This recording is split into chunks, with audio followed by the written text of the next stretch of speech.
All right, Max, what are we reviewing today? Today, we got Zahra's Paradise by Amir and Khalil. This is about Iran, and it's a very political book connected to some of the political uprisings that happened in the late 2000s. And it really follows basically this is a composite book. It's very interesting. I'm rambling already, but it is trying to be a fictional retelling of real stories. So the main characters in this book are essentially Zahra, a mother, her one son, who is like an online journalist. They're both trying to find Mehdi, who is the brother and the son, respectively, of the brother and Zahra. And he was involved in some of these protests on the street in Tehran, disappeared, and the whole book, in some sense, is trying to figure out where he is. And his story, Mehdi's story, is, I think, supposed to be an avatar for so many of the people in these street protests that were absolutely brutalized by the Iranian government.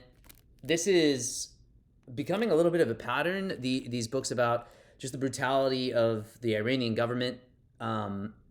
Obviously one of the most famous graphic novels, Persepolis. Haven't reviewed that yet. Iranian Love Stories, which I did review. A huge part of that is, again, just like how much the government spies, watches. Your very life can be threatened in a sense by some of how you date in Iran. And then Zahra's Paradise is sort of the political protest side, the limitation of free speech. All these books are incredible, I think, but also very brutal. So let's jump into it. Very strong book overall. First, for the characters, mentioned this already, but yeah, it's predominantly the mom, the brother. They're going through all kinds of things to try to find the missing Mehdi. I'm still bad at doing this, so here you go. There's them.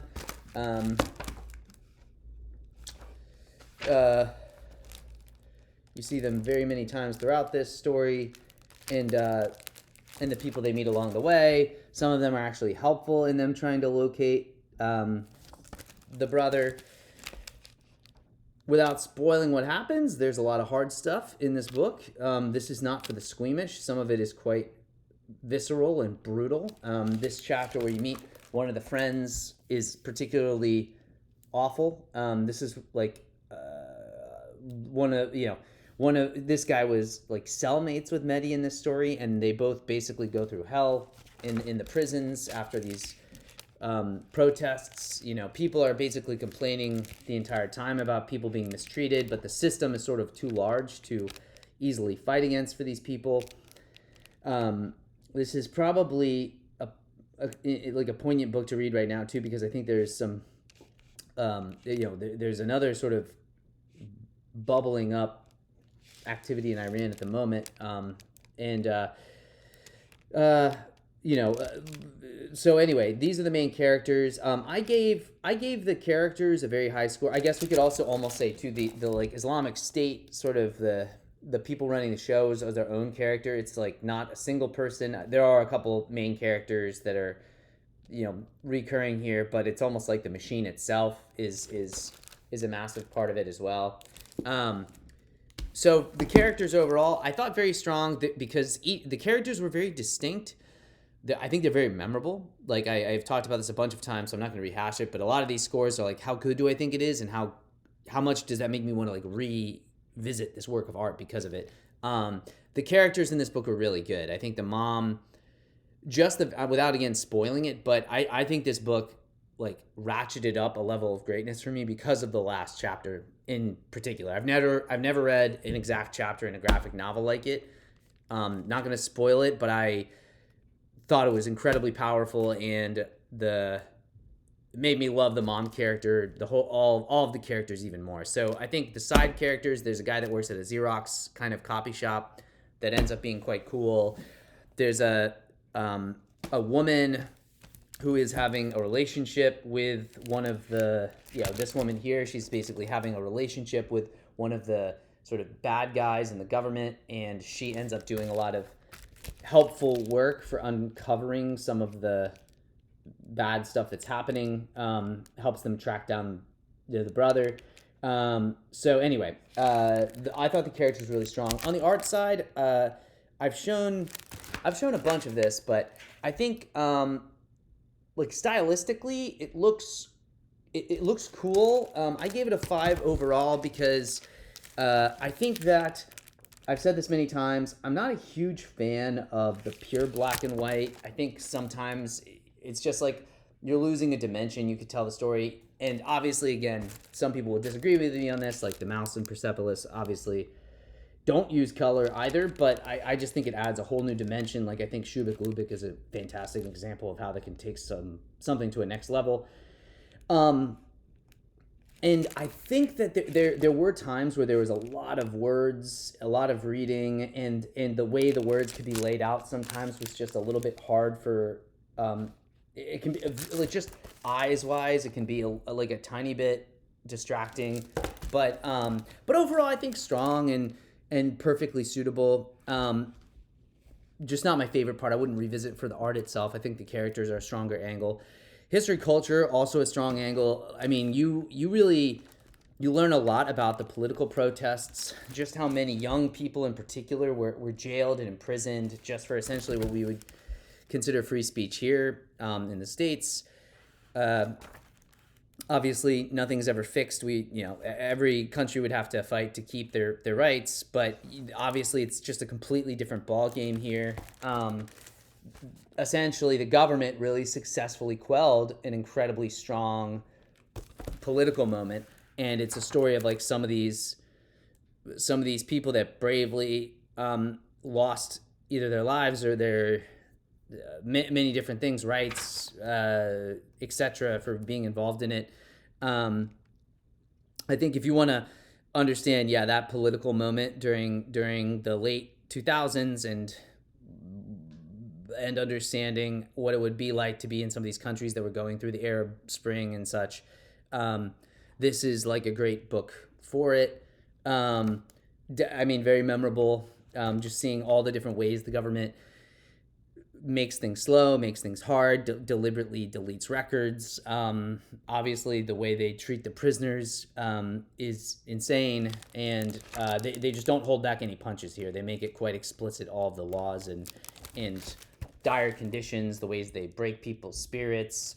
So for that part, it's not fun, but it's sort of like, again, like a mouse type experience of just seeing how brutal some of the atrocities can be.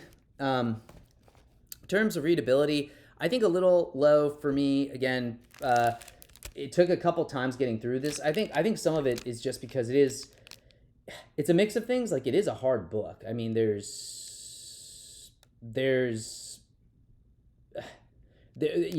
hard. I at least find it hard to read through some of this, some of the stuff in this, which can be quite brutal and detailed.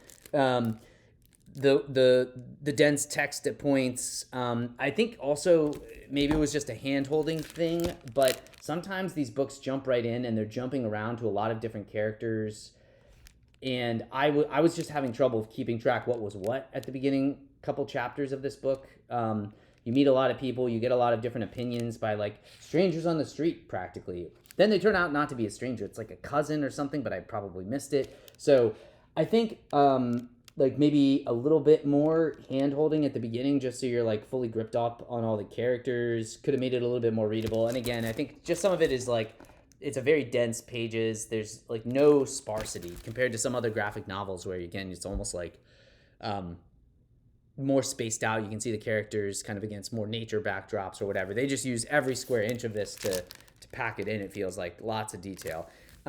It does, I think, make it a little bit trickier to read, but I think like after a couple times reading a bit in piece there at night, when I got closer to the end of the story, then it would felt like a snowballing effect. So by the end of this story, I think it was very readable. I just think it took a while for me to get into it.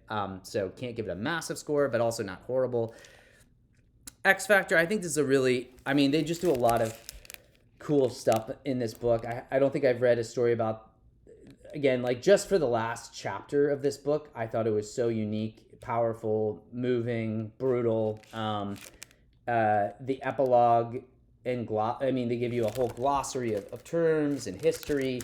They give you origins and tell you about the presidential elections of 2009, which is where this is connected to. They give statistics about using the death penalty within different countries during these time periods. Just like a lot of they're trying to really tell a story. They tell you,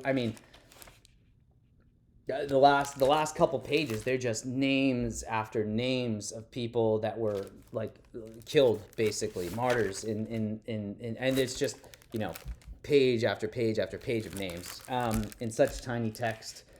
Just really shows how much the authors cared about telling this story to a humanitarian problem, and I found the whole thing quite moving. I found the whole story quite powerful. The characters in the history and just the uniqueness of a lot of it, absolutely worth a read. I think, again, there's some hard moments. If you're sensitive, maybe this is not the best book for you, but I thought overall 6.4, super solid score. Exactly the kind of thing you'd be reading about if you wanted to learn about history and culture across the globe, particularly of Iran. And I think these authors just lay out one of the most problematic periods in recent memory, and make a very strong case for how they see it. So anyway, I'll leave it at that. Zahra's Paradise, definitely worth a read.